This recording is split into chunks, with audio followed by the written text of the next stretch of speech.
શહેરમાં રસ્તા પર અનાજની દુકાનોમાં અનાજ માફિયાઓ બેફામ બન્યા છે।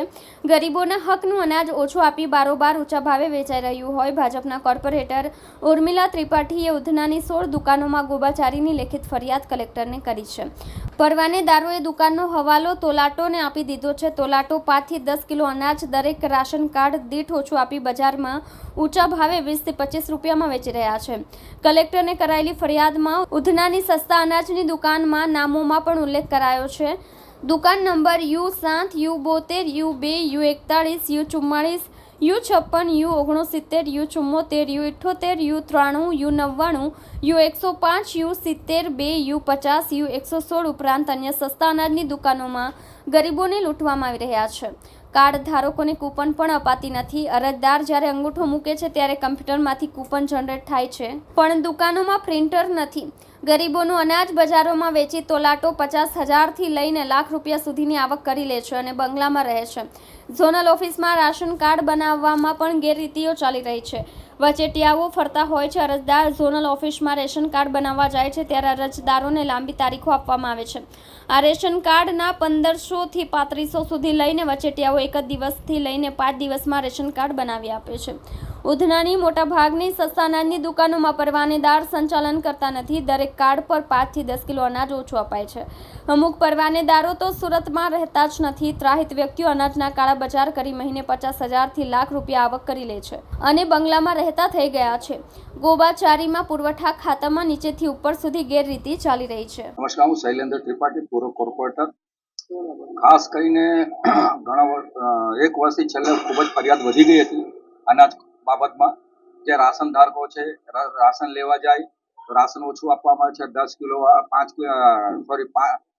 5 માણસો તો 25 કિલો હોવા જોઈએ, તેની જગ્યાએ 12 કિલો આપે। 30 માણસો હોય 30 કિલો આપવાના બદલે જે 6 વ્યક્તિ હોય 6 પંચે 30 હોય તેને 15 કિલો આપવામાં આવે છે।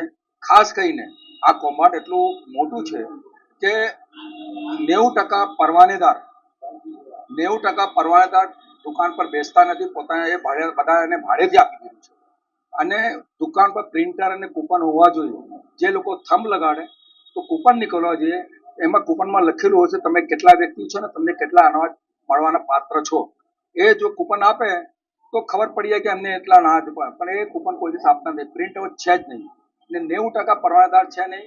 બીજા બધા ભાડેથી આપેલી છે દુકાનો અને એમાં ખાસ કરીને પ્રિન્સ કરીને છે એક, અને દિનેશ રામારેડ્ડી, આ કાલુ છે અને પપ્પુ છે અને ઘણા એવા વિનુ છે, મુકેશ છે, આવા ઘણા લોકો એક જ ગ્રુપના અને બધા એક યુનિટી બનાવીને બધું કારભાર કરે છે। રીતસર દાદાગીરી કરે છે। અનાજ નહીં આપવું એટલે નહીં આપવું।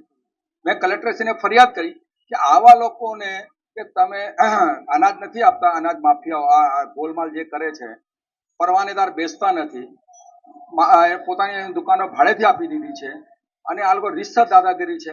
આના ઉપર તમે એક્શન લો। મેં ડીએસઓને મળ્યો, એને ઝોનલ ઓફિસરને મળ્યું અનાજ પુરવઠાને, તો એને એમ કીધું કે ભાઈ તમે મને અરજી આપી દો। એટલે મેં આ તાત્કાલિક નિર્ણય લીધો અને સર્વે કરી ને આમની અરજી આપી પણ સર્વે કરીશ। અમે પતિ અને અમે બેઉ જણા, હસબન્ડ એન્ડ વાઈફ, બેઉ જણાએ રીતસર સવાર બપોર સાંજ સર્વે કરી 60 દુકાનોને ઉધના ઝોનમાં ને આ બધું ગોલમાલ छेतरपिंडी में पकड़ी पाई। उर्मिला शैलेंद्र त्रिपाठी, नगर सेविका, वार्ड नंबर 23 की। मैं राशन कार्ड के लिए मुद्दा उठाई हूँ। राशन के लिए जो गरीब है उनका राशन बराबर नहीं मिलता है। जिसको 30 किलो मिलना चाहिए उसको 12 किलो देते हैं, जिसको 12 किलो मिलना चाहिए उसको 4 किलो देते हैं। और बहनों हमको इतना फरियाद करी बेचारे की पूछो मत। भाई बहनों सभी आते थे, लेकिन मैं बोल बोल के थक गई। उन लोग राशन इतना ही देते हैं और दादागिरी इतना है कि पूछो। अगर बहनों बोलने जाएगी ना तो वो भी बोलते हैं कि जाओ इतना ले जाओ और ज्यादा नहीं देंगे, बस कम, मतलब सबको राशन कम देते हैं। और जो कूपन आता है वो कूपन बिल्कुल नहीं देते उन लोग। कूपन मतलब बहनों को भी मालूम नहीं कि कूपन क्या चीज होता है। कूपन नहीं मिलता है और जब बहनों पूछने जाते कि आप राशन इतना क्यों दिए, तो बोलते हैं कि लेना हो लो, नहीं जाओ तुम्हारा राशन कार्ड बंद कर देंगे। तो फिर हमने सर्वे किया कि भाई इन लोग सभी राशन, मतलब कहाँ कहाँ से हमारे पास आते थे कि बहनों मेरे को राशन कम मिला, राशन कम मिला। तो मैंने फिर हम दोनों ने ऐसा विचार किया भाई गरीबों का राशन मिलना चाहिए, उनका हक मिलना चाहिए।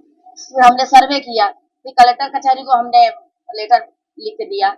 अब कलेक्टर साहब और हमारे पाटिल साहब और हमारे भूपेंद्र साहब और हर्ष भाई संघनी अब ये सब हमारा फरियाद सुने और इसका डिसीजन निकाले। भाई इसका गरीबों का हक मिलना चाहिए। मैं यही विनती करती हूँ, सबका अधिकार मिलना चाहिए। जय श्री राम।